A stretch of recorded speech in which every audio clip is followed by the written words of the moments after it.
xalqımızın xilaskarı olan Ulu Öndərin 103-cü il dönümünə həsr olunmuş tədbirə gəlmişik ruh yüksəkliyi ilə. Arzu edərdik ki, Ulu Öndərimiz bu gün də sağ olardı. Onun davamçısı olan, uğurlu siyasətini davam etdirən ölkəmizin prezidenti cənab İlham Əliyev onun siyasəti davam etdirərək bugün düşmən tapdağı altında olan torpaqlarımızı geri qaytardı. Xalq da onun ətrafında sıx birləşərək köməklik göstərdi, necə lazımdır, torpaqlarımız geri qaytarıldı. Bugün biz çox mühüm bir tədbirə yığışmışıq. Ulu Öndər Heydər Əliyevin 103-cü il dönümünü belə ruh yüksəkliyi ilə qeyd etməyə hazırlaşırıq. Məlum məsələdir ki, Ulu Öndərimizin fəaliyyəti olmasaydı, vaxtındakı fəaliyyətləri olmasaydı, Azərbaycan bugünkü vəziyyətinə gəlib çatmazdı. Biz bilirik ki, Ulu Öndərin layiqli davamçısı cənab prezidentimiz İlham Əliyev onun bütün siyasətini uğurla davam etdirdiyinə görə bax biz bugün həm firavan, həm sülh şəraitində yaşayırıq. Ya da salaq ki, həm şimal qonşularımızda, həm cənub qonşularımızda çox böyük hegemon dövlətlər bir-biri ilə müharibə şəraitində yaşayırlar. Bu həm həmin ölkələrin vətəndaşları üçün çətindir, həm də ümumiyyətlə çətin bir vəziyyətdir. Amma cənab prezidentimizin həmin o Ulu Öndərin siyasətini uğurla davam etdirdiyinə görə biz bu müharibələrin mənfi təsirini öz ölkəmizdə hiss eləyə bilmirik. Yəni o mənada fəxr eləyirik. Deməli, rəhbərliyimiz çox uğurlu əllərdədir. Biz də vətəndaş kimi çalışmalıyıq ki, bundan sonra da ölkəmizin inkişafı naminə hərə öz əlindən gələni çalışsın, yerinə yetirsin. Dövlətimiz daha sürətlə inkişafına getsin. Ulu Öndərimiz, Allah ona rəhmət eləsin, Azərbaycanın xilaskarı, Azərbaycanın dirçəlişinə təməl qoymuş bir insan. İndi də onun hal-hazırda oğlu cənab İlham Əliyev Azərbaycana çox güclü nailiyyətlər yaratdığına görə,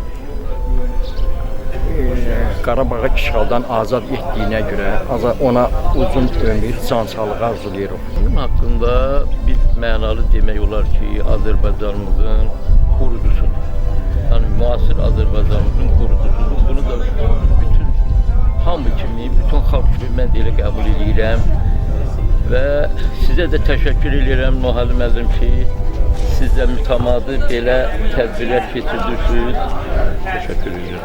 Belə tədbirlər keçirdirsiniz, bu bizi çox sevindirir. Mən onun haqqında o vaxtı qəşəng bir şeirdə yazmışdım.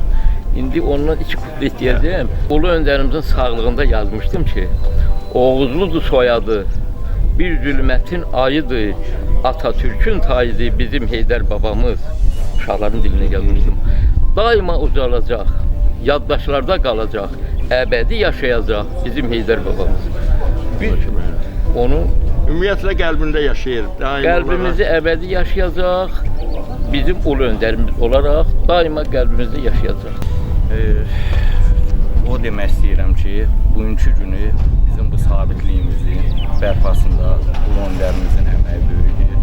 Ulu Öndərimiz olmasaydı, onu da deyim ki, Azərbaycan xalqı məhv olmuşdu, paramparça olmuşdu. Ölkəmiz dağılmışdı. Bəli, ölkə parçalanmışdı, qara qüvvələrin əlində sürünürdük, ora-bura. Heç bilinmirdi ki, bizim aqibətimiz necə olacaq. Biz Heydər Əliyev haqqında çox oxumuşuq. Heydər Əliyev adını tarixə qızıl hərflərlə yazmışdır. Biz onu çox sevirik. Bugün də toplaşmışıq, Heydər Əliyevin 103 illiyini qeyd edirik. Heydər Əliyev bir vaxtlar demişdi, Şuşasız Qarabağ, Qarabağsız ümumiyyətlə Azərbaycan yoxdur. Bugün də Ali Baş Komandanımız güclü sücayətlə, güclü cəsarətlə Qarabağı işğaldan azad elədi. Allah şəhidlərimizə də rəhmət eləsin. Biz gənclərin yolu Yeni Azərbaycan Partiyası yoludur. Biz gənclərin yolu Heydər Əliyev yoludur. Allah Heydər Əliyevə rəhmət eləsin, ruhu şad olsun. İndən belə də biz yolumuzu Heydər Əliyevin yolu olaraq seçmişik. Onun yoluna da gedirik. Allah rəhmət eləsin. Azərbaycanı həmişə bütün respublikalardan fərqləndirib Ulu Öndər. Bəli. Azərbaycan böyük addımlarla irəliləyir. Onda da Ulu Öndərin Azərbaycana Büyük körpeler hamd ola olmuş. bizi yaradan Allah. Onda da büyük zahmet olup. Sonraki bu hal-hazırdaki Sovet İttifakı dağıldı. Ulu Önder gelmeseydi Azerbaycan'ı parçalamıştılar. Allah ona rahmet eylesin. O gelenden sonra Azerbaycan'da büyük yenilikler oldu. O neft zaten mükavelelerin hamısı bunun eliyle oldu. Allah tarafı bu Azerbaycan'a çok şükür. Şimdi onun devamcısı da ki şükür Allah her şeyden razı yok. Məktəbimiz, yolumuz, işığımız, qazımız bunları hamısı Ərazi bütövlüyümüz. indi əgərlər biz bunu görmürüksə demək biz necə deyim, demək biz körük. Ha, kardeş biz o yaxşılığı itirməməlisən. Qəlbində yaşayır mı? Bəli, bəli, vallahi və billahi elədi. Allah ona rəhmət eləsin. Allah onun balasında elə necə ki hal-hazırdakı Azərbaycanda çalışır. Allah Teala o həmişə işin avan verəsin, başını uz eləsin. Çox Biz sağ ona olun, razıyıq, təşəkkür edirəm çox razıyıq. Kərbəlayı. Bu mənim qəlb sözümdür, mən yəni gördüyümü deyirəm. Bu tek bunların bizim değil, aynı zamanda dünya Azerbaycanların emperyal günüdür. Çünkü müstakil Azerbaycan'ın Respublika kimi formalaşmasında, dünya inkişaf eləmiş dünya ülkeler içerisinde tanınmasında Ulu Önderimizin büyük rolu var, büyük hizmeti var. İster ordu kuruculuk işlerinde, ister medeniyetimizin, ister təhsilimizin inkişafında Ulu Önderimiz əvvəlsiz xidmətlər göstərib. Bugünkü gündə bizim üçün sevindirici, fərəhlendirici aldı. Hamımız bir nəfər kimi Ulu Önderin jubileyində iştirak eləməyə gəlmişik. Ben özüm döyüşçü olmuşam Ulu Önderimizin devrində. Şəxsən o insan olmasaydı Azərbaycan parçalanacaqdı. O bizim xilaskarımız idi.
Xoş gördük, hörmətli qonaqlar, əziz tədbir iştirakçıları və şəhid ailələri. Bugün biz müasir Azərbaycan memarı, umumilli liderimiz Heydər Əliyevin xatirəsini yad etmək və onun tariximizə həkk olunmuş dəyərli irsini vərəqləmək üçün toplaşmışıq. Tədbirimizi Azərbaycan Respublikasının dövlət himni ilə açıq elan edirik.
Biraz səslən.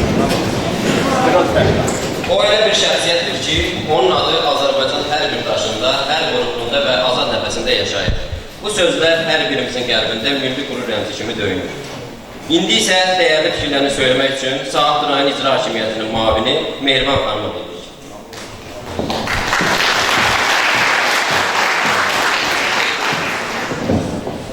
Hörmətli tədbir iştirakçıları, əziz qonaqlar, məktəblilər, məktəbin pedaqoji kollektivi, hər birinizi salamlayıram. Bugün həm ümumilli kimi ümumilli lider Heydər Əliyevin anadan olmasının 103 illiyi münasibəti ilə Azərbaycan məktəbində keçirilən tədbirə toplaşmışıq. İlk öncə tədbirin təşkilatçılarına öz təşəkkürümüzü bildiririk ki, belə mötəbər şəxsə mötəbər tədbir təşkil edirlər. Çox sağ olun, minnətdarıq.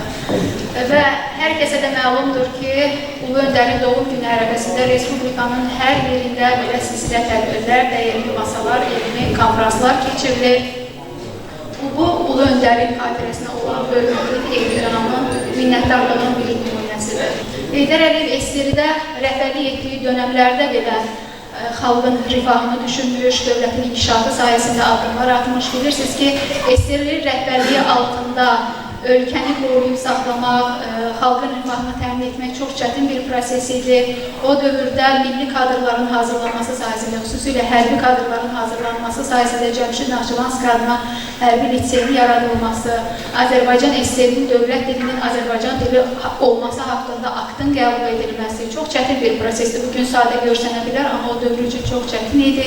O vaxta qədər 90-93-cü illərdə bilirsiniz ki, Naxçıvanda yaşamışdı, Ali Məclisin sədri olmuşdu və Azərbaycan üç-rəngli bayrağını ilk dəfə Naxçıvanda qaldırdı. Həmin dövrdə, fəaliyyəti dövründə də 92-ci ildə Yeni Azərbaycan Partiyasını təşkil etdi, öz ətrafına ölkənin savadlı, intellektual, vətənpərvər insanlarını, xüsusən gənclərini topladı və 90-cı illər çox çətin bir dövrə qeyd kimi təsavvüf edirdi. Torpaqlarımızın ard-arda itirilməsi, 1 milyondan çox qaçqın məcburi köçkünlərimizin olması, vətəndaş müharibəsi həddinə gəlib çatması belə bir vaxtda xalqın təkidi ilə ümumi lider Heydər Əliyev hakimiyyətə gətirildi. Xalqın yanında oldu. O hər zaman deyirdi ki, mən SSR-də hakimiyyətdən getdikdən sonra təqiblərə məruz qalmışam, sui-qəsdlər oldu mənə dəfələrlə. Onlarla, yüzlərlə insanların, kəşfiyyatçı insanların izləməsində olmuşam, amma Allahın böyüklüyü, xalqın birliyi nəticəsində mən bu çətinliklərdən çıxmışam və müstəqil Azərbaycanı, müasir Azərbaycanı yaratmışam. O, Azərbaycana rəhbərlik elədikdən sonra da hüquqi dövlət quruculuğu sahəsində böyük addım attı, Azərbaycan Konstitusiyasını qəbul etmək, hüquqi dövlətin əsasını qoydu. Bilirsiniz ki, kənd yeridir, hamı bilir, torpaq islahatlarını ümumilli lider Heydər Əliyev tərəfindən həyata keçirildi. Kolxozlar, savxozlar ləğv edildi, əhali arasında torpaqlar bərabər bölüşdürüldü, sosial bərabərlik təmin olundu, sosial ədalət təmin olundu. Həmçinin ölkəmizin gələcəyi olan gənclərin inkişaf etdirilməsi sahəsində təhsilə böyük diqqət göstərildi.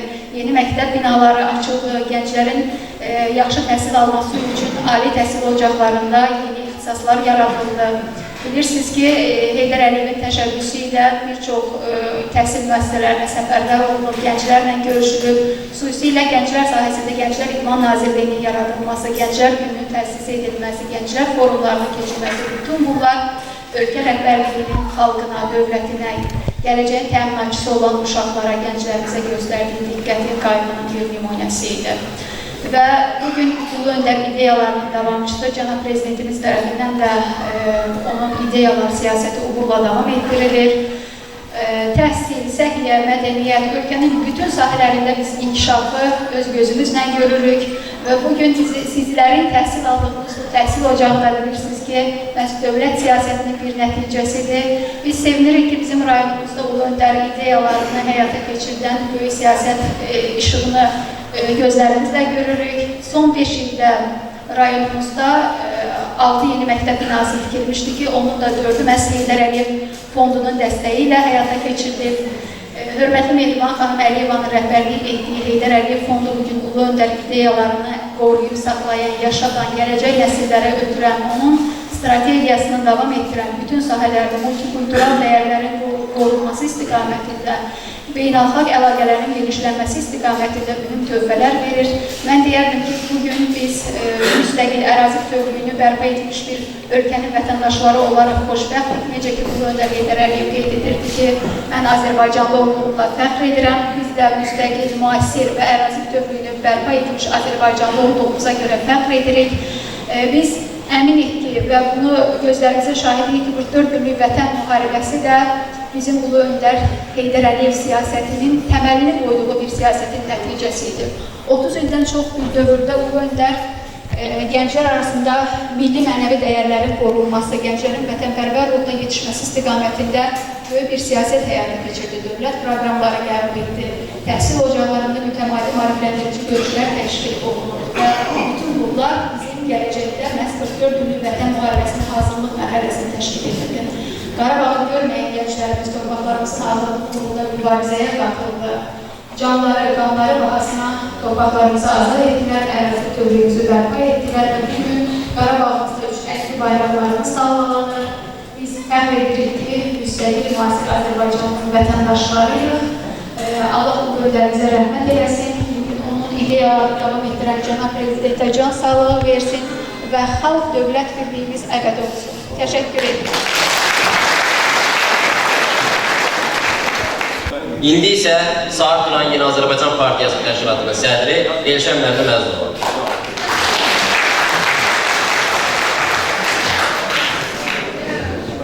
Hörmətli tədbir iştirakçıları, hörmətli qonaqlar, hörmətli müəllimlər, ziyalılar, əziz Azadkənd sakinləri, mən də hər birinizi salamlayıram. Ulu Öndər Heydər Əliyevin azad olmasının 103-cü il münasibətilə sizdə tədbirlər. Bununla əlaqədar rayonumuzda da bilik yarışı, idman yarışı, konferanslar, iclaslar, sərgilər təşkil olunur, yüksək səviyyədə təşkil olunur. Azərbaycan xalqının milli lideri Ulu Öndər Heydər Əliyev ömrünü Azərbaycan xalqına, Azərbaycan dövlətinə həsr etdi. O hər zaman milliliyə, milli kimliyimizə üstünlük verirdi. Milli mənəvi dəyərlərimizin, milli adət-ənənələrimizin yaşadılması sahəsində mühüm işlər görür. O hər zaman Azərbaycan xalqının milli maraqlarını hər şeydən üstün tuturdu. Hələ 1969-cu ildə Azərbaycana rəhbərlik etdiyi dövrdə də milli kadrların yetişdirilməsində savadlı, bilikli, peşəkar ixtisasdan olan insanların önə çəkilməsində hər zaman Ulu Öndər Heydər Əliyev fədakarcasına işlər görmüşdür. Bugünkü uğurlarımızın da mərkəzində milli ruh dayanır. Bəli, o milli ruh idi ki, vətən müharibəsində Azərbaycan gəncləri, Azərbaycan xalqı, Azərbaycan dövləti, Müzəffər Ali Başkomandan Cənab İlham Əliyevin dəmir yumruğu ətrafında sıx birləşərək torpaqlarımızı işğaldan azad etdi. Şanlı zəfəri əldə etdik. Bu zəfəri əldə etməkdə başda Müzəffər Ali Başkomandan olmaqla şəhidlərimizin, qazilərimizin, xalqımızın, ordumuzun sayəsində bu işlər həyata keçirildi. Allah şəhidlərimizə rəhmət eləsin, qazilərimizə can sağlığı versin. Bugün də Ulu Öndər Heydər Əliyevin ideyaları həyata keçirilir. Bugün Azərbaycan, Ulu Öndər Heydər Əliyevin görmək istədiyi Azərbaycandır. Bugün Azərbaycan xalqının ümumi lideri Heydər Əliyevin siyasi irsini layiqli davam etdirən Cənab Prezident İlham Əliyev tərəfindən nəinki ölkəmiz regionda, hətta dünyada söz sahibinə çevrilir. Azərbaycan günü-gündən inkişaf edir. Azərbaycanda beynəlxalq tədbirlər keçirilir. Bu günlərdə Azadkənddə hüzurla gözəl tədbir keçirildi. Bu tədbirin hazırlanmasında, keçirilməsində zəhməti olan, əziyyəti olan hər kəsə öz minnətdarlığımızı bildirir. Qədirbilən Azərbaycan xalqı Ulu Öndər Heydər Əliyevin xalqımıza, dövlətimizdə göstərdiyi bu diqqətli, bu qayğını heç vaxt unutmur. Allah Ulu Öndər Heydər Əliyevə rəhmət eləsin, ruhu şad, məkanı cənnət olur. Allah xalqımızı, ordumuzu, dövlətimizi, millətimizi, Müzəffər Ali Başkomandan Cənab İlham Əliyev olsun. Diqqətlər görmək.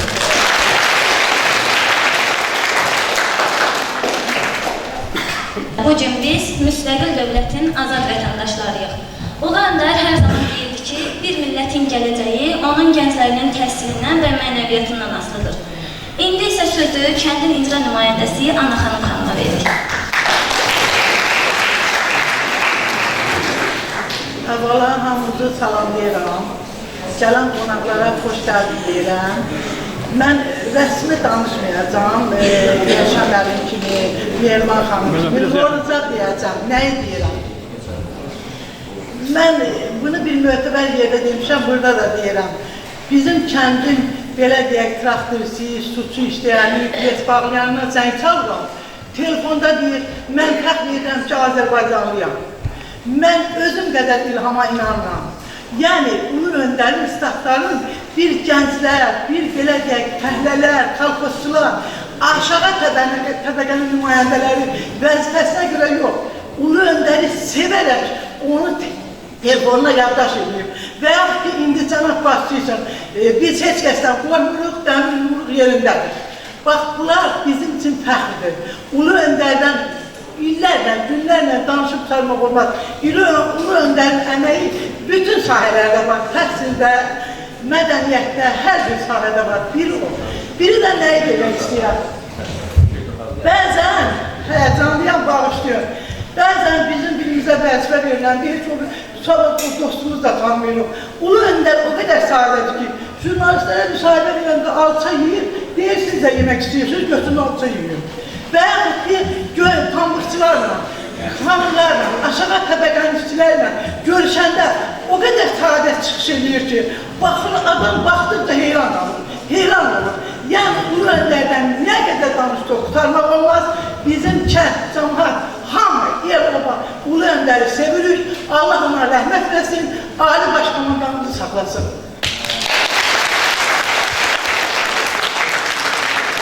İndi isə söz verilir kəndin ağsaqqalı, Asfermi TV-nin rəhbəri Nohal Məlim Kərimova.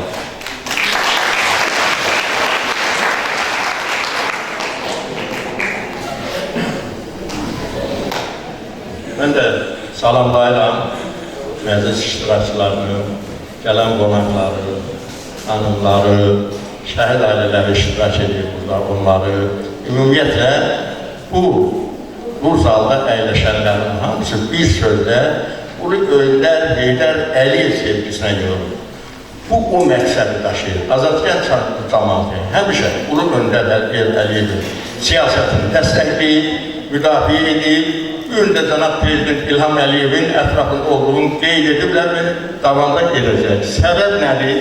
Səbəb odur ki, ölkəmiz doğrudan da Azərbaycançılıq siyasətindən çıxırdı, parçalanırdı. Məhv olan bir vaxtda Ulu Öndər bu xalqa sahib durub, Ulu Öndər bu xalqın ağırlıqlarını öz çiyninə götürüb, Azərbaycanımızı bu böyük təcrübəsindən, uca iradəsindən, güclü iradəsindən istifadə edərək Azərbaycanımızı xilas etməyə nail olub. Və bu siyasət ardıcıllıqla, Təməl Ulu Öndər Əliyev tərəfindən qoyulan siyasət ardıcıllıqla davam etməkdədir və Ulu Öndər Heydər Əliyevin apardığı siyasətin təməl daşında qələbə zirvəsi dayanırdı. Bugün Ulu Öndər Heydər Əliyevin layiqli davamçısı cənab Prezident İlham Əliyev bu siyasəti mütəşəkkil şəkildə həyata keçirməsi bizim üçün ən böyük sevinç və fərəhlərimizə səbəb olub. Ona görə də hal-hazırda Azərbaycanımız ərazi bütövlüyünü təmin edib, bugünkü gündə ölkə başçısı dünya ölkələrinə mütəmadi olaraq xarici ölkələrlə səfərlər edir, səfərlərin mərkəzində Azərbaycanımıza, nəinki Azərbaycanımıza, Qafqazımıza sülh gətirməklə məşğul oldu. Yəni, hər Azərbaycanının davamlı şəkildə xilaskarı olsun, onun qorusu saxlasın və təminatlı həyat səviyyəsi versin. Bu istiqamətdə aparılan siyasətə biz də qoşuluruq, cənab Prezidentimizin yanındayıq, onun ətrafındayıq, ona ünvanlayırıq ki, cənab Prezident, Azadkənd cəmaatı sizi dəstəkləyir, ətrafınızdadır, o dəmir siyasəti yüksək səviyyədə qoruyur və qoruyacaqdır. Mən Qədməndən qabaq çıxış edənlər, İcra Hakimiyyətində mavin və yaxud da ki, təhsil şöbəsi, Ana xanım səhəmədə olan Elşad Məmnun, yapın səhədir, çıxış elədə əhatəni, yəni əlavə sözüm yoxdur, amma bu dediklərimiz Heydər Əliyev siyasətinin təməli qələbə zirvəsində dayanması mən video çarşısına baxmağını təklif edirəm.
Laçın dağlarını koruyabilmeyeydi, saklayabilmeyeydi. Yok, bu katiyen mümkün değildi.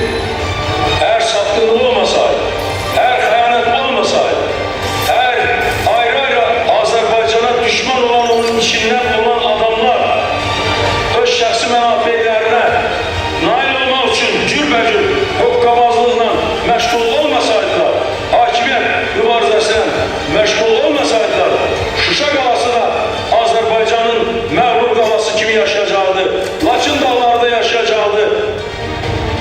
Bu satqınlıq, bu xəyanətlər bizim xalqımızın qəlbində böyük yaralar vurur.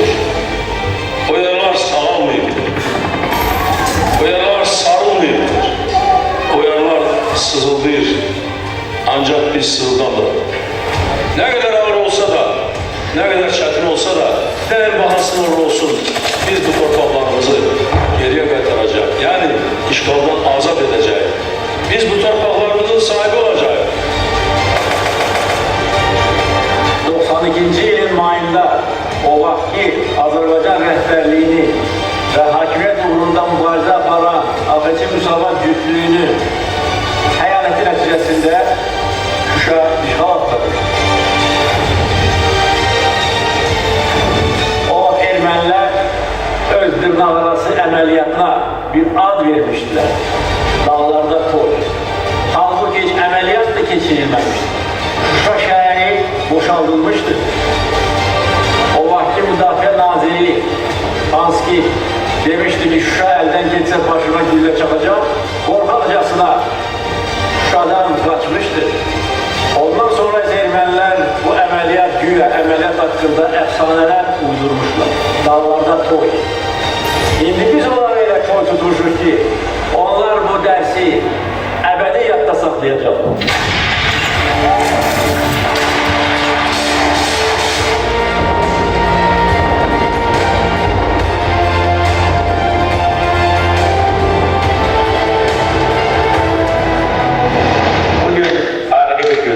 Bugün Hakkari şehrinin merkezi meydanında Azerbaycan bayrağı kaldırıldı.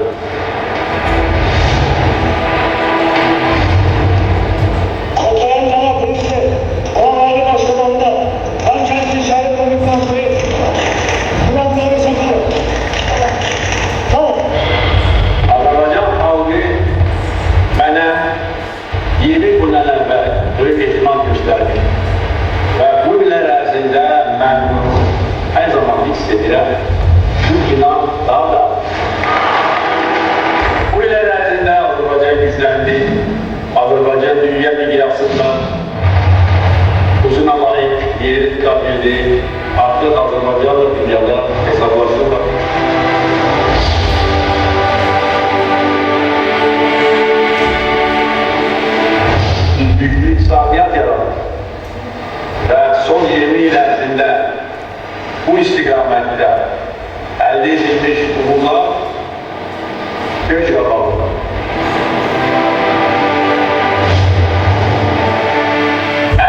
İndi isə Rəvan Cəllabalının xalqım Heydər deyəcək mahnısına qulaq asaq.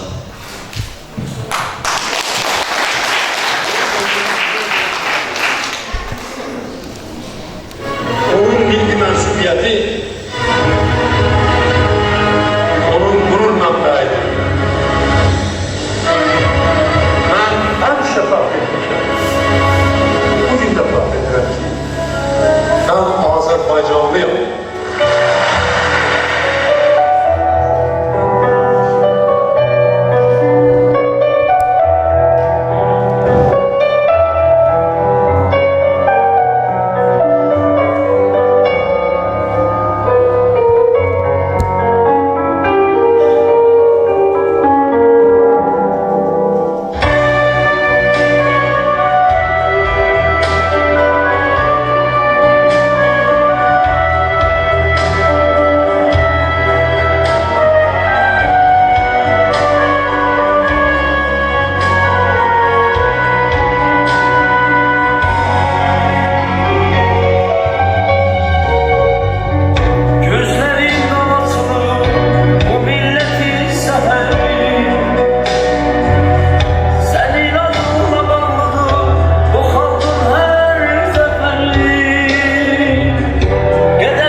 vəzifəsini bu cümlə ilə xilas edirdi. Mənim həyatımın məqsədi Azərbaycandır, Azərbaycan xalqıdır, Azərbaycan Respublikasıdır. Heydər Əliyev həm də böyük mənəviyyat adamı idi. Heydər Əliyev Azərbaycan dilinin saflığının qorunması və mədəniyyətimizin dünyada tanınması üçün misilsiz işlər görmüşdür.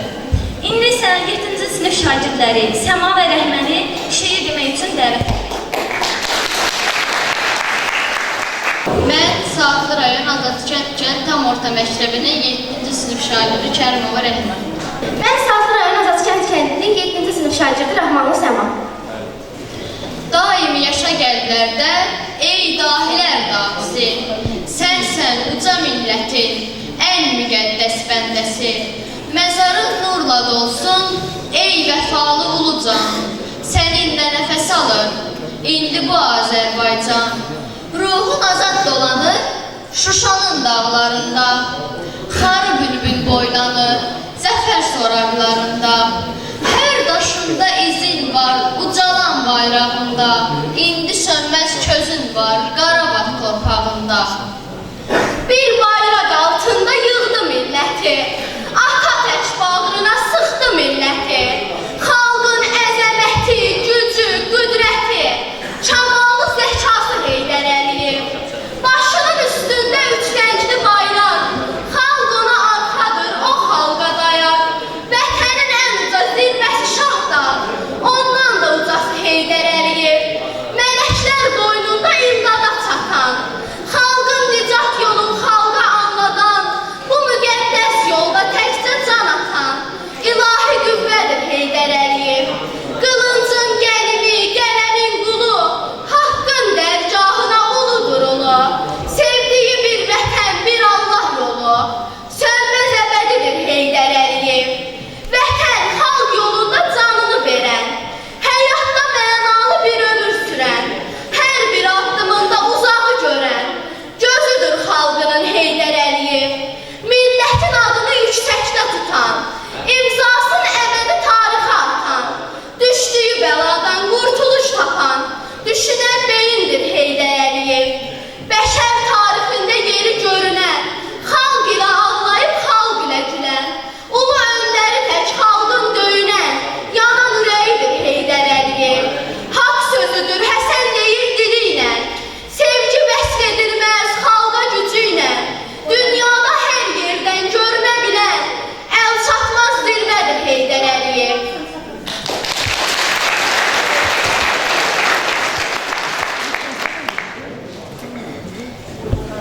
İndi isə Azadə xanımın Azərbaycan mahnısını dinləyək. Buyurun.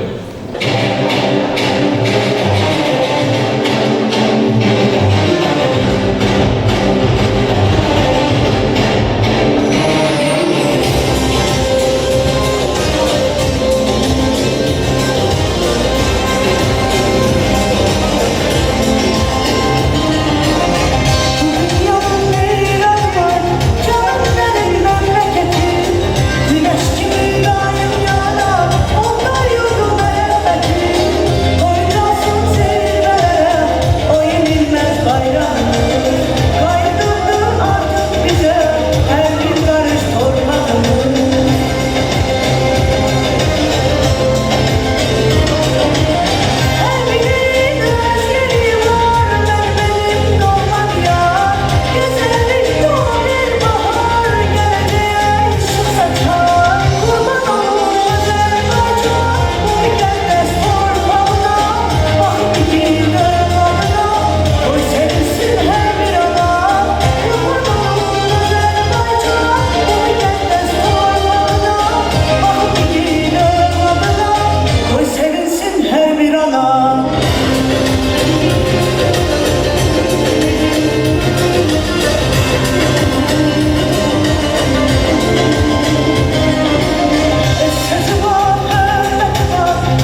Bu gün biz məktəblilər onun astığı yolla addımlayaraq elmin zirvələrini fəth etməyə çalışırıq.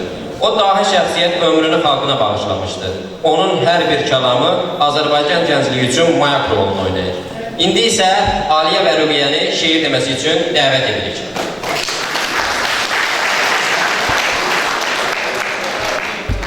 Gəlişinlə qurtulubdur bu vətən.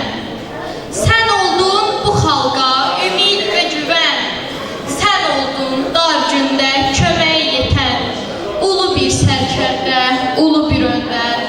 Ucaqdı hər yerdə bayrağımızı, yazdı tarixlərə ad sanımızı. Tanıtdı dünyada varlığımızı, ulu bir sərkərdə, ulu bir öndər. Hara baxırsansa nişanələri, özündən sonraki abidələri, bizlər tərk etmir xatirələri, ulu bir sərkərdə, ulu bir öndər. Heydər adı dastanlara çevrildi, ona qüdrətini yerisi bildi, Allah onu yurdumuza yetirdi, ulu bir sərkərdə, ulu bir öndər. Zəhmətilə dirçəkdi yurdunu, gücləndirdi yenilməyən ordunu, ödəyirdi bir rəhbərin borcunu, ulu bir sərkərdə, ulu bir öndər. Bu idi məqsəd, vətən ucalsın, oğulları düşmənləri dağlasın, analar gözünü sevinci anlatsın, Ulu bir sərkərdə, ulu bir öndər. Əlindən gələni xalqına yetdi, ağ günə çıxarıb dünyadan getdi, qoymadı desinlər, yolunuz bitdi. Ulu bir sərkərdə, ulu bir öndər. Özündən sonra bir davamçı qoydu, onun da bu yolu Heydər yoludur. Haqqa qovuşsa da xalqın düşünər, ulu bir sərkərdə, ulu bir öndər. İndi isə kəndimizin dəyərli sənətkarı Vüsal Kədərlinin prezidentin mahnısını oxuması üçün dəvət edirik. Ne yaxşı ki bizim kendimiz var, ne yaxşı ki sahabımız var, ne yaxşı ki Nohal müəllim var. Allah bütün xalqımızı qorusun, Allah bütün dövlətimizi qorusun, Allah ulu önlərimizə rəhmət eləsin, bayılda balıqçısı İlham Əliyev var eləsin. Ben de bir gözəl mahnı hazırlamışam. Bilirsiniz ki, mən ədəbiyyatı bildiyim için özüm yazıb, özüm bəstələyirəm. Allah sənətkarları var eləsin. Böyük sənətkarımız Bilal müəllimin qarşısında çıxış eləmək özü bir həqiqətən də elə bir böyük bir nailiyyətdir. Bir gözəl mahnı oxuyacaq inşallah. Cənab Prezidentin mahnısını təbii ki, Nohal müəllimin istəyənlə oxuyacaq inşallah. Allah var eləsin. Bir kəndimizi almışlayaq ki, belə bir həqiqətən də mən özüm bu kənddə başqa bir məktəbimiz var burada. Şükür Allaha, böyüyüm Allaha çox şükür. Hər zaman belə gözəl günlər olsun. Allah sizləri var eləsin. Kəndimizin ziyalı insanları, rayonumuzun dəyərli insanları var olsun ki, belə bir şərait yaradıblar. Allah sizləri qorusun. İnşallah bir gözəl mahnı oxuyaq bizdə. Bir daha bir olmalı varmasın. Biraz kod verərsə, zəhmət olmasın.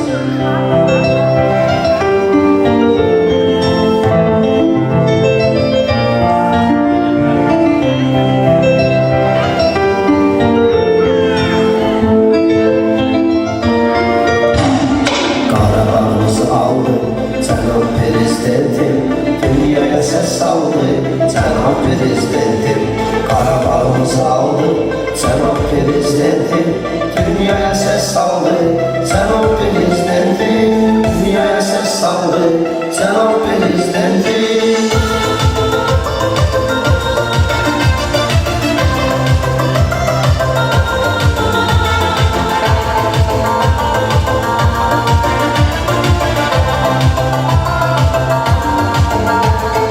Milletiyle her vakit dost gibi ömretti, sen Allah'tandı, 30 yıl sabretti. Milletiyle her vakit dost gibi ömretti, sen Allah'tandı, 30 yıl sabretti. Silahlı kuvvelere bir defa emretti, büyük elime çaldı, Cenab Prezidentim. Silahlı kuvvelere bir defa emretti, büyük elime çaldı, Cenab Prezidentim. Karabağımızı aldı, Cenab Prezidentim. Dünyaya ses saldı, Cenab Prezidentim. Karabağımızı aldı, Cenab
Bir ömür verdin ki millət yaşasın, bayrağın göylərdə qürurla əssin.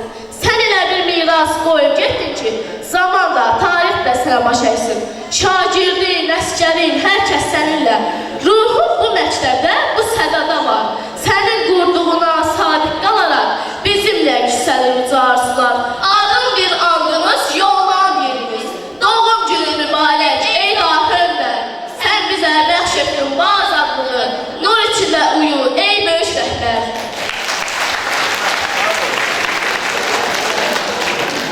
İndi isə Səhib Qasımovun şeirinin çıxışını dinləyək. Buyurun.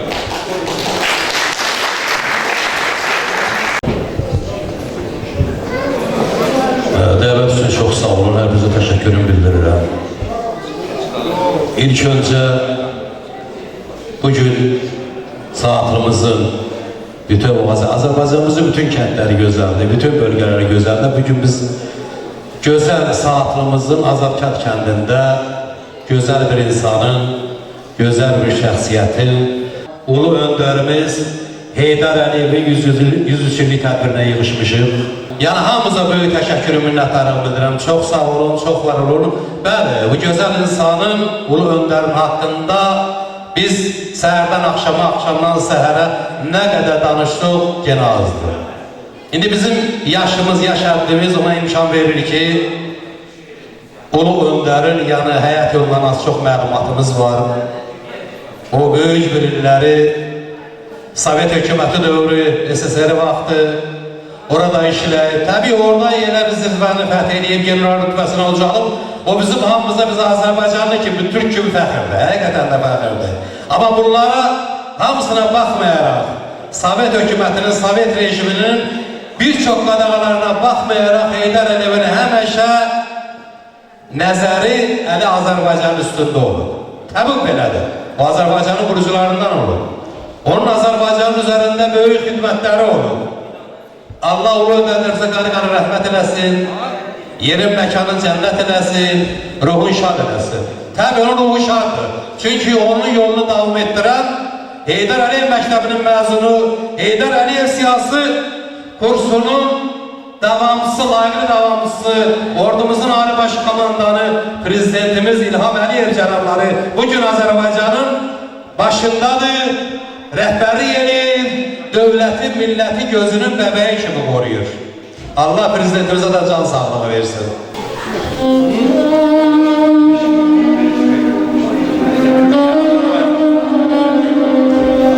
Deyir öz yurdumun, öz xalqımın, öz elimin, obamın, qardaş Türkiyəmin, doğma müstəqil Azərbaycanımın vəfasına qurban olun. Deyir yollar uzaq, yollar çətin, zirvələrdə dayan mətin, vətən adlı məhəbbətin cəfasına qurban olun.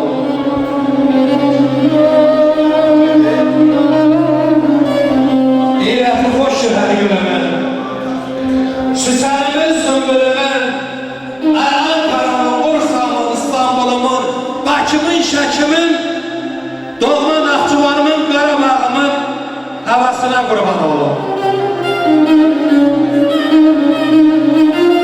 Deyir əsriyəm dəvləqarın, təmiz əhdin düzülü qarın, ovaların olmaqların havasına qurban olun. Ana yurdun hər yerinə, həm də obasına qurban olun. Doğanım əlim, bu tədbiri kim təşkilatçılıq edeyim, bu işlər kimin əməyi olub, Allah hamısına can sağlığı versin.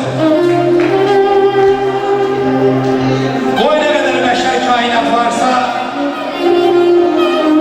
Türkiye Azərbaycana, Azərbaycan Türkiye desin can, yaşasın Türkiye Azərbaycan.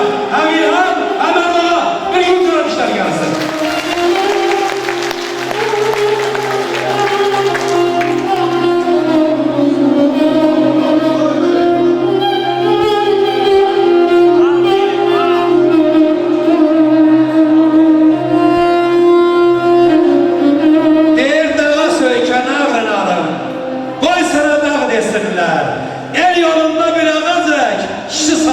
Desinler.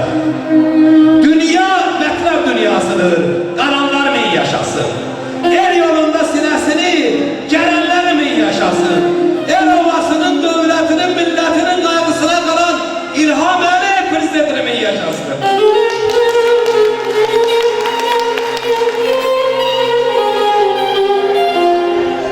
Yani biz uzun illərdir Türk kardeşlerimizle elə bir aile olarak bir dost kimi, kardeş kimi yaşayırıq. Bütün o əlaqələrimiz hamısı sıkıdır. Allah da hala bizim yeriman versin. Həmdi müəllim, yer görən gözüm, vuran dolum, zər yatağım, axçam pulum, azadlığım, nicat yolum, həm məzarım, həm başdaşım, Türk kardeşim.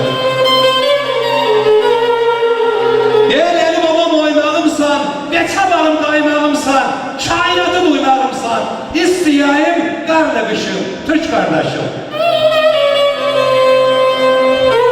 Deyirsən boyumsan, boyatımsan, düşsə dolu həyatımsan, çoxdandır bizlərə atıbsan, yavrum, qızım, arkadaşım, Türk kardeşim.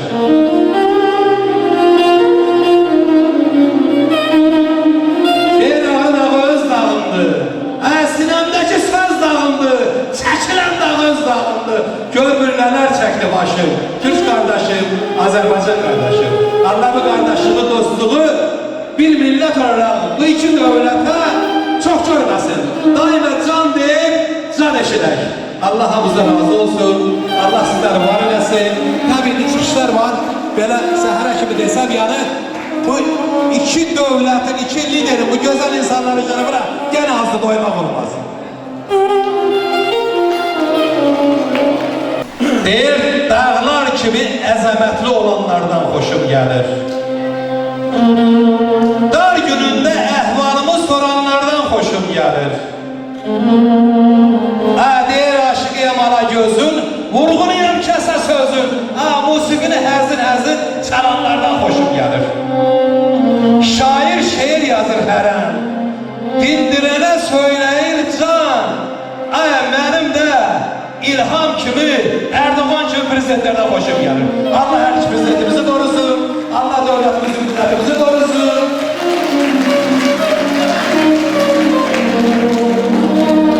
Bizə rayonumuzun fəxri, dəyərli sənətkarımız Ramin Saatlı'nın Tanrı Türk'e yar olsun mahnısını dinləyək. Buyurun mənim. Mən də öz növbəndə bütün tədbir işləsən, hər birini salamlayıram. Allah Allah ürünlərimizə qəni rəhmət eləsin. Ali Başkan alanımızı qorusun, dövlətimizi, millətimizi, xalqımızı qorusun. Hər birinizə sonsuz təşəkkürü bilirəm. Mühərrim müəllim, var olasınız, təşəkkürü bilirəm. Musiqimiz səslənsin, Tanrı Türk'e yar olsun, Tanrı hər birinizə yar olsun.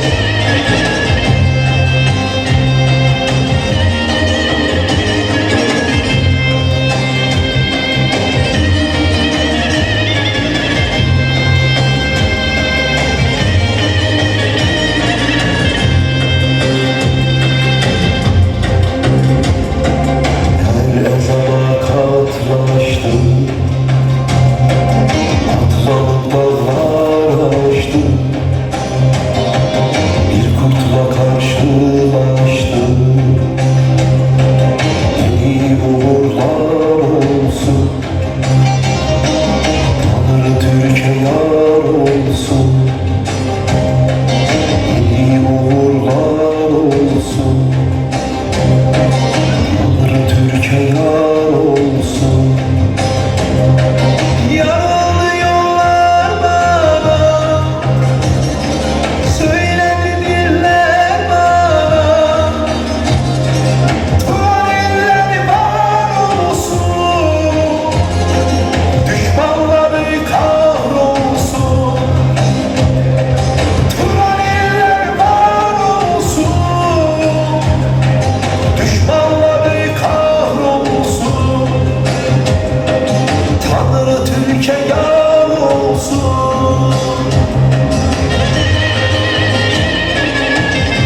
Alkışlar gelsin bu güzel günün şerine.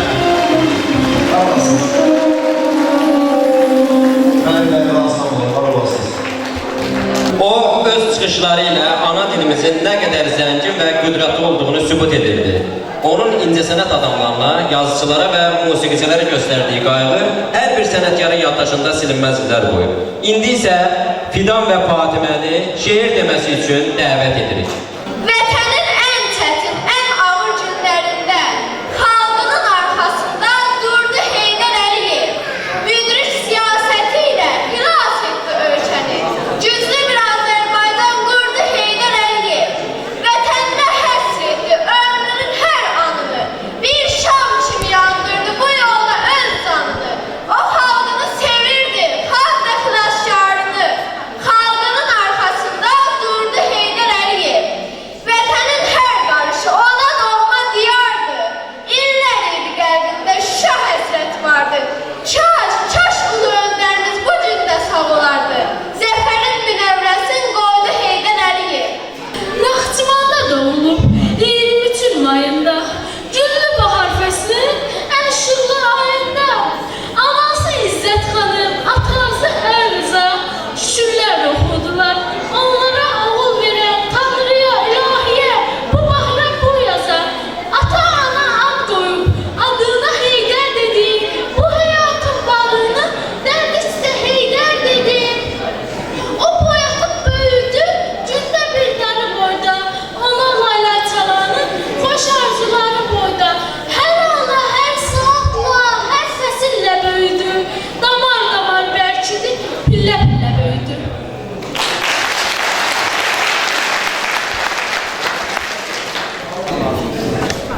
O, bu böyük yolu böyük bir qətiyyətlə hazırladı və bugün onun layiqli davamçısı, Müzəffər Ali Baş Komandan İlham Əliyevin bu vəsiyyəti qanımız və canımız bahasına yerinə yetirdi.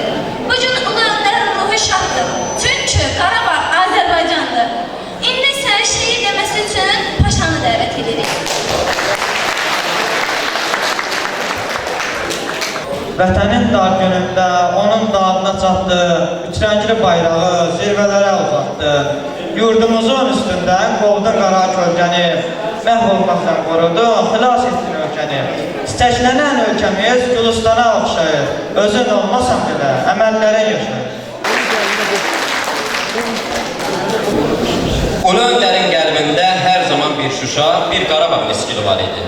O zamanlar böyük inamla söylədiyi Şuşasız Qarabağ, Qarabağsız isə ümumiyyətlə Azərbaycan yoxdur fikri bugün şanlı ordumuzun qəhrəmanlığı sayəsində reallığa çevrildi.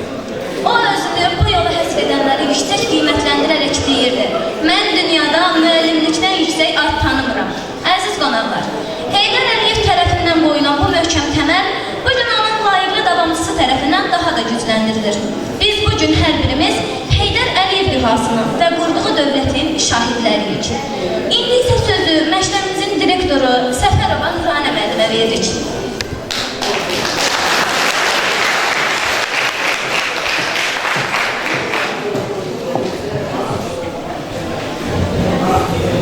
İlk önce bugün davetimizi kabul edip bizim mektepte bu güzel, gurur verici özelliğini bizimle birlikte gelen bütün konuklarımıza öz teşekkürümüzü belirtiyoruz. Birinci de tedbirin teşkilatçılığına desteği olan herkese de minnettarlığımızı bildiriyoruz.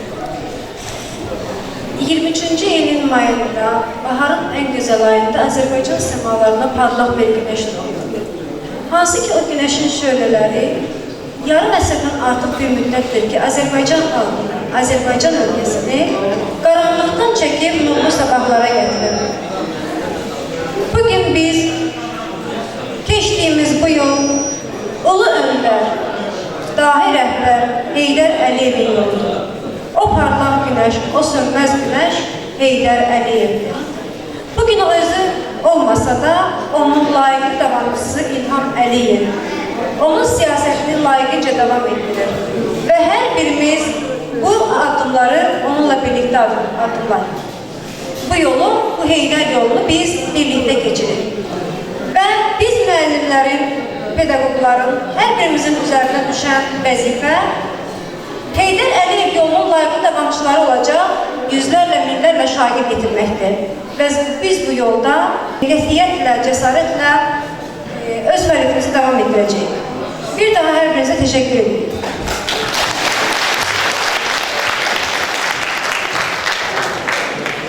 Ulu öndər Heydər Əliyevin siyasi müştəriyə daşıdığı Azərbaycan birliyini, bütövlüyünü dahi şair Səməd Vurğun öz məşhur şeirinin misralarında belə təcəssüm etdirmişdir. El bilir ki, sən mənimsən, yurdum, yuvam, məskənimsən, anam doğma vətənimsən, ayrılarmı könül candan? Azərbaycan, Azərbaycan, mən bir uşaq, sən bir ana, odur ki, bağlıyam sana, hansı səmtə, hansı yana, hey uçsam da yuvam sənsən, elim, günüm, obam sənsən. İlahinin bəxş etdiyi nur olmuşsan bu millətə. Lazım olan bir məqamda sayılmışsan bu millətə. Bu milləti sevə-sevə vurulmuşsan bu millətə. Əsl eşqin məhəbbətin izahısan ulu öndər. Tarix yazan tarix olan şeir əskəri, nər əskəri. Düşmənli kabus kimi dönməz igid ər əskəri. Gecə gündüz ayıb soyub keşik çəkən hər əskəri. Öpüb sonra tuşladığı silahısan ulu öndər. Müzəffərdir dəmir yumruq, sahibidir əmanəti. Bütün dünya gördü onu, iradəsi, cəsarəti, çox uğurla davam edir uzaq görən siyasətin. Sən bu xalqı xoşansan, rifahısan ulu öndər. Anam deyib vətənini oxşayan hər vətəndaşı. Vətən dərdi, vətən yükü daşıyan hər vətəndaşı. Dünyanın dörd tərəfində yaşayan hər vətəndaşı. Dünəmisən, bugünüsən, sabahısan ulu öndər.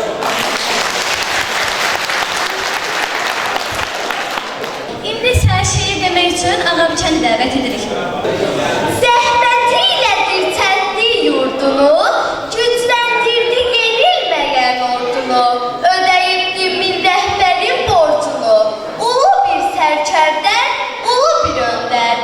Bu idi məqsədi vətən ucalsın, oğulları düşmənləri dağlasın, anaların gözünü sevinç ağlatsın. Ulu bir sərkərdən, ulu bir öndər.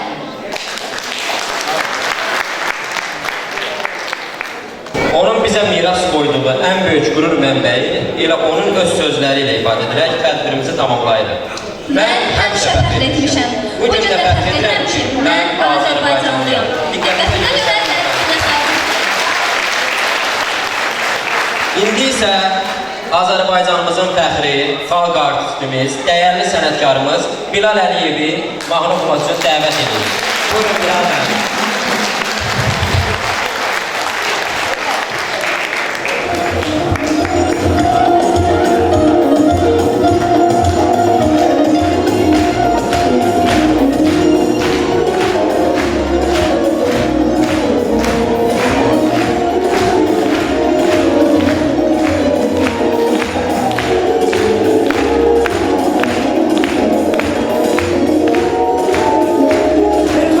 Muhafaza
Mən Saatlıda çox dövlət tədbirlərində olmuşam.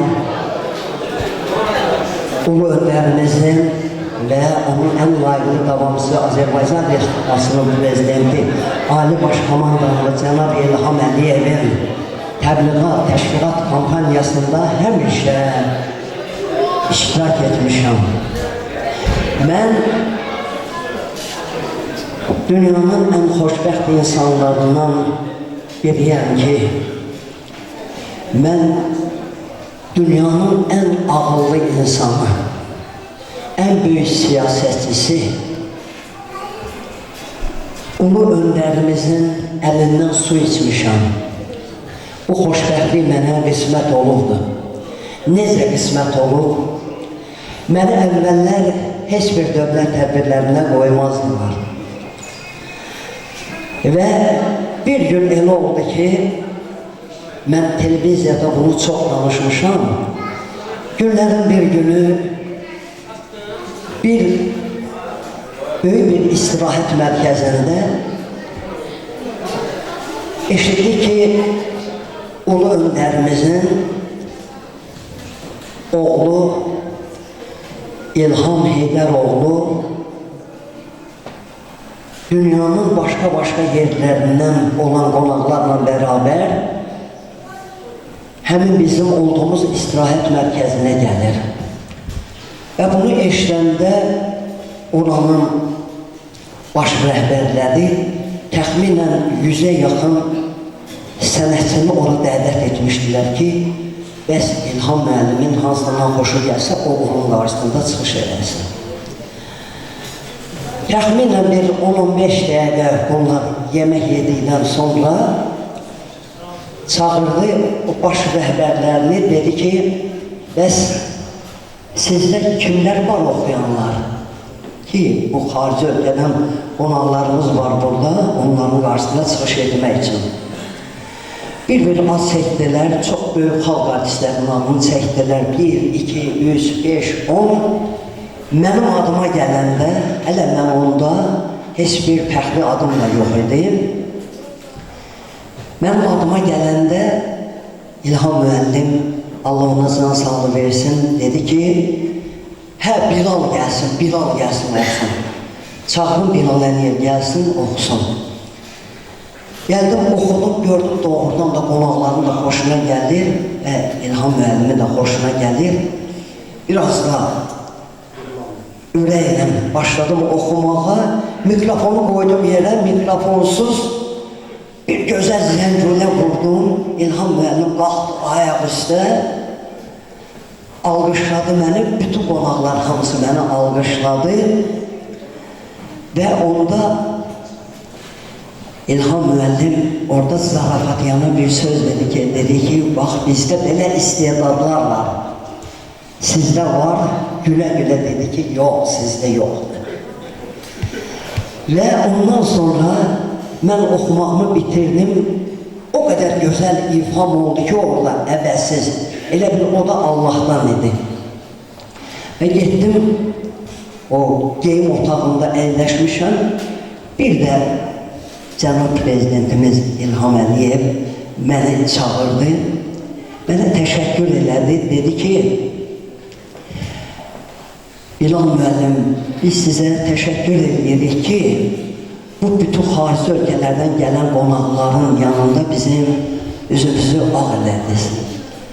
Dedim, əstağfurullah, İlham müəllim, Allah ulu öndərimizi və sizi bizim başımızdan heç vaxt əksik eləməsin. Çox sağ ol, Bilal, çox sağ ol. Sənin hər nə problemin olsa, biz sənə kömək eləməyə hazırıq. Mən orada özümü itirmədim, Cənab Prezidentə dedim ki, İlham müəllim, mənim heç bir problemim yoxdur. Ancaq bir dənə mənə nömrə versəniz, mənim problemim olanda mən sizə zəng vurum. Hələ orada da mənə bir nömrə verdi. İndi həmin nömrə Cənab Prezidentin köməkçilərindən biridir. Və mənə dedi ki, saat 10-dan sonra hər gün işdə oluram. Nə vaxt istəsən zəng vura bilərsən. Və katibəsinin adını da dedi, Cəmilə xanımdadır. Səbirsizliklə səhərin açılmağını gözləyirəm. Saat 10 oldu. Bir dəqiqə o yana zəng vurmuram ki, birdən acıqlarına gələrim. Düz 10-da zəng vurdum. Cəmilə xanım götürdü telefonu. Bəli, Bilal müəllim, eşidirik sizi. Mənə təəccüblü gəldi. Dedim, siz hardan bilirsiniz? Dedim, nə danışırsınız? İlham müəllim saat yarımda təxminən gəlirdi işə, biraz da tez gəlmişdi. Saat yarımda yalnız və yalnız sizdən danışır. Dedim, təşəkkür edirəm, minnətlarımı bildirirəm. Allah ulu öndərimizi və onun ən layiqli davamçısı Azərbaycan xalqının böyük oğlu İlham Əliyevi Allah yaradan bizə çox görməsin. Dedi, amin, amin. Dedim, nə problemim var sənin? Dedim, Cəmilə xanım, mənim bir problemim var ki, mənim hər vaxt tədbirlərdə qarşımı kəsdirlər, dövlət tədbirlərinə izin vermədilər mənə. Hətta bir neçə dəfə iştirak eləmişəm, hamısında müəmmalar olur. Onlardan biri də Turqut Ozal, Allah rəhmət edəsin, Azərbaycana səfərə gələndə xalq cəbhəsinin vaxtında. Mən onun qarşısında konsertin sonunda oxuyurdum. Bütün işıqları söndürdülər. Bütün işıqları söndürdülər, mikrofonsuz başladım oxumağa. Yəni, belə təzyiqlər çox olub mənə və Cəmilə xanım mənə dedi ki, baş üstə bu dəqiqə mən İlham müəllimə məruzə edəcəm. Və necə məruzə elədirsə, bir gün sonra mənə Respublika Sarayından kütləvi tədbirlər rejissoru Güllər Şəfiyeva deyirdi biz ona. Dillərində rəhmətə gedib, Allah rəhmət eləsin. O mənə zəng vurdu. Dedi, Bilal'la danışan, dedim, bəli. Bizə dedi, tapşırığı var ki, siz ulu öndərimizin qarşısında bir mahnı oxuyacaqsınız. Dedim, baş üstə. Bildim ki, orada da mənim başıma nəsə bir oyun asacaqlar. Dedim, biraz ağılla hərəkət eləmək lazımdır. Nə oxuyacaqsan? Dedim, Nabi Rəsulun bir mahnısı var, onu oxuyacaq. Amma o ki, muğammat eləmək istəməkdə onu mən orada bildirmədim. Bildirmədim, bildirəm ki, canlı ifa edəcəm və orada azaddır. Mahnının ikinci kupletindən zilə gedəndə qatarı tutdum və qatar üstündə zəngülələrlə çox belə gözəl şəkildə belə bir şey oxudum. Sanki zərif gül kimidir, söz söhbəti can alır, can gözəlliklər məskənisən, sən əzəldən Azərbaycan. Bir ümidlə araz axar, sir saxlayan nəxş-i cahan. Cəlili var, Cabidi var, Füzulisi, Nizamisi, Nəsimisi, Şirvanisi, Səməd Vurğun, Xəlil Rıza, Rəsul Rıza, Anar, Elçin, Məmməd Araz, Şəhriyarı, Bəxtiyarı, Üzeyli Bəxtiyarı, Vaqif Şahin Xətaisi, deməmişəm mən çoxunu. 9 ilin torpağı var, bu torpağın, bu millətin Heydər Əliyev kimi atası var, yaşayacaq Azərbaycan. O zamanda olan 2200 adam hamısı ayaq üstələri almışları. Hamı ayağa qalxdı, ulu öndərimiz də ayağa qalxdı. İlham Əliyev də ayağa qalxdı.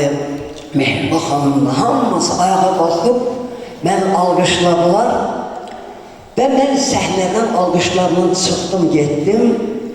Hələ mən həyatımda elə şey görməmişdim ki, gördüm kütləvi tədbirlər rejissoru məni çağırır ki, Bilal müəllim hardadır? Çıxdım, elə tərimi silirdim dəsmalla. Dedim, bəli, Gülya xanım, eşidirəm sizi. Dedi, Heydər Əliyev tapşırıq verdi oradan ki, konsertin axırında, finalda Bilal Əliyev bir əldə mahnı oxusun, onun oxumağına bir də baxam mən. Konsertin axırına, o bizdə general və repetisiya deyirlər o vaxtı, möhtəşəm bir məşqdən sonra da orada heç nə eləmək olmaz, çünki rəhbərin qarşısında ifa edəcək mahnıları. Orada da indi hörmətli bir adam konserti bağlayır, hansısa oxuyan bilmirəm, xəbərim yoxdur.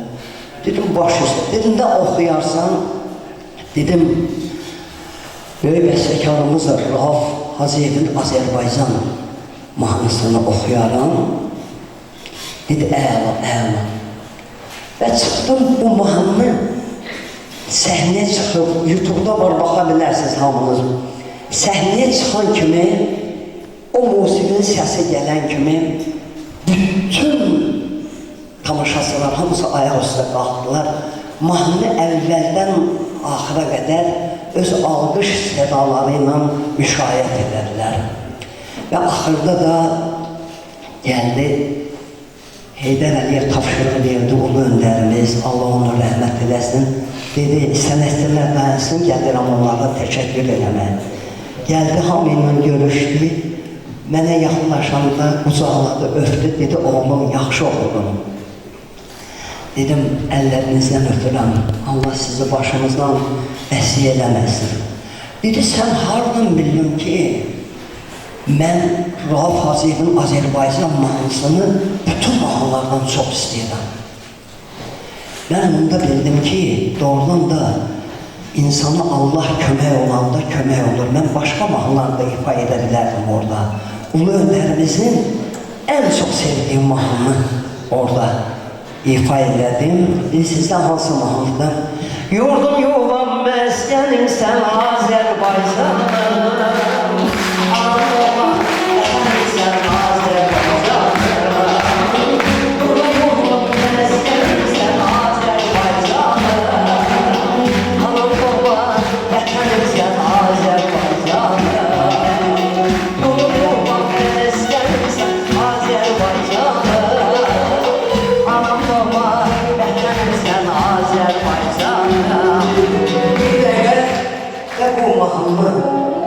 Onun ən çox sevdiyi mahnı olduğunu orada bildim. O gündən bütün dövlət tədbirlərinin hamısında mənə tapşırığı gəldi ki, ulu öndərimiz gəlib çıxış edəndə ya ondan əvvəl, ya da ondan sonra yalnız və yalnız mən oxumalıyam. Bugün də mən onun ruhunun qarşısında baş əyirəm. Sonda o əsər səslənəcək, ancaq biz ulu öndərimizin ən layiqli davamçısı Azərbaycan Respublikasının prezidenti, Ali Başkomandanımız Cənab İlham Əliyevə minnətdarımızı bildirdi ki, ulu öndərimizin bütün yalnızı qalmış arzularını, ideyalarını, hamısını layiqincə yerinə yetirdi. Ona görə də prezidentimizin şərəfinə bir alqış gəlsin. Yaşasın Azərbaycan Respublikası, yaşasın Azərbaycan xalqı, yaşasın Azərbaycan ordusu. Var olun, min yaşlayın. Allah prezidentimizi başımızdan heç vaxt əsir etməsin. Alqışlar xalqımızın şərəfinə gəlsin, prezidentimizin şərəfinə gəlsin. Onlar öndərimizin də ruhunu qarşıda.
O bizim müqəddəs borcumuzdur ki, ulu öndərimizin bütün ideyalarını əbədi olaraq yaşatmalıyıq, nəsildən nəsilə ötürməliyik.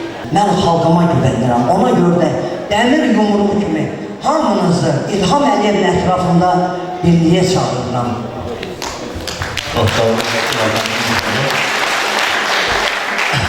Hörmətli məclis iştirakçıları, bizim bu məclisi bu qədər gözəlləşdirən, rövlənləndirən, bu səviyyəyə gətirib çıxardan qeyd eləmək istəyirəm ki, Heydər Əliyev məhəbbəti, Heydər Əliyev istəyi Cəlaləddin Rumi siyasətnamə əsərində belə demişdir. Demişdir, bizləri aqil bilən, aqilli və qədir bilən insanların qəlbində axtarın. Bizi qəbrəsanlıqlarla axtarın. Ulu öndər Heydər Əliyev aqil bilən, aqilli və qədir bilənlərin qəlbində həmişə yaşayıb və yaşayacaqdır. Buna misal olaraq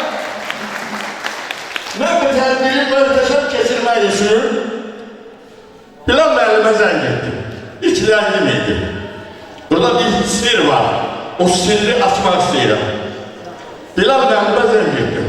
Dedim Bilal müəllim, sizin haqqınızda bilirəm ki, siz Heydər Əliyevin eşqi qəlbi sizin qəlbinizdə həmişə yaşayır və İlham Əliyevə qarşı olan sevgidən xəbərim var.